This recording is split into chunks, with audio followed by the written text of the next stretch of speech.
is mainly sandbars and shoals. If we carefully shovel away the accumulated sand, we are certain to see the layers of the bridge construction. In the bottom layer, the wood used by the Vanara for the foundation would certainly be there.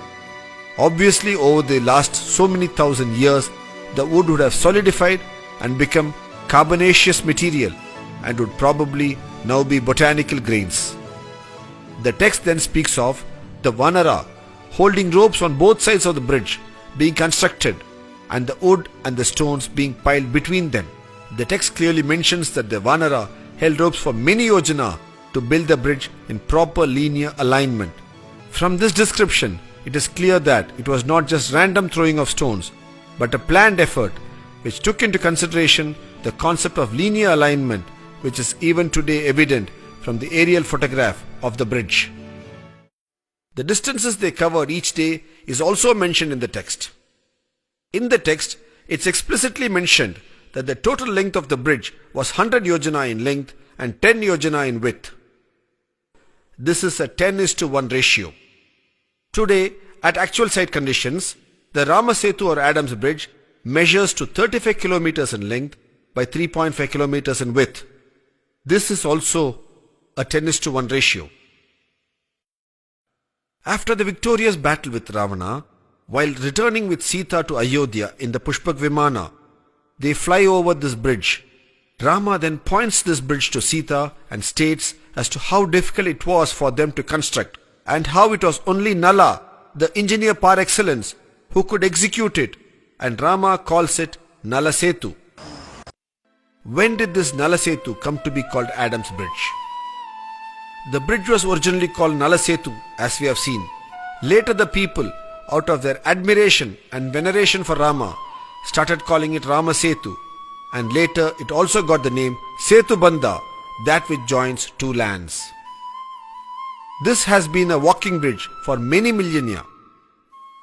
During the course of its early usage, one of the early Islamic religious leaders of Sri Lanka walked over this bridge and reached Lanka to do penance there. Since he was the early Islamic man, he was called Adam by the Sri Lankan Muslims.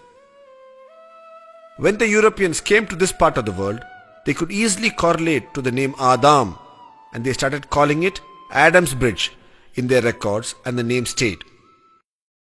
In the last few decades, man-made satellites have been regularly orbiting the Earth and photographing various parts of the Earth.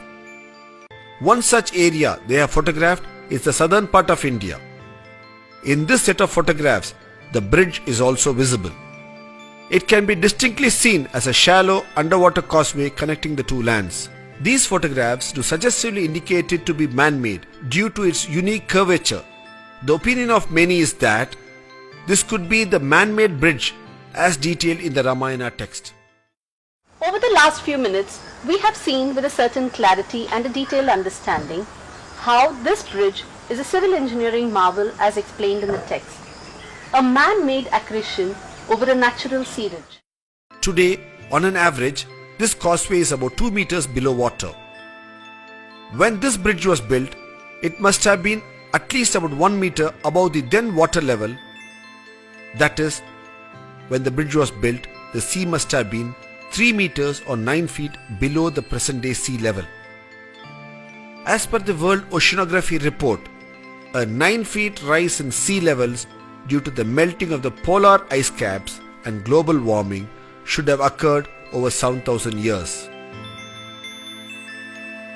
This helps us to date the bridge construction to about 7,000 years ago or 5000 BCE using oceanography as a dating tool.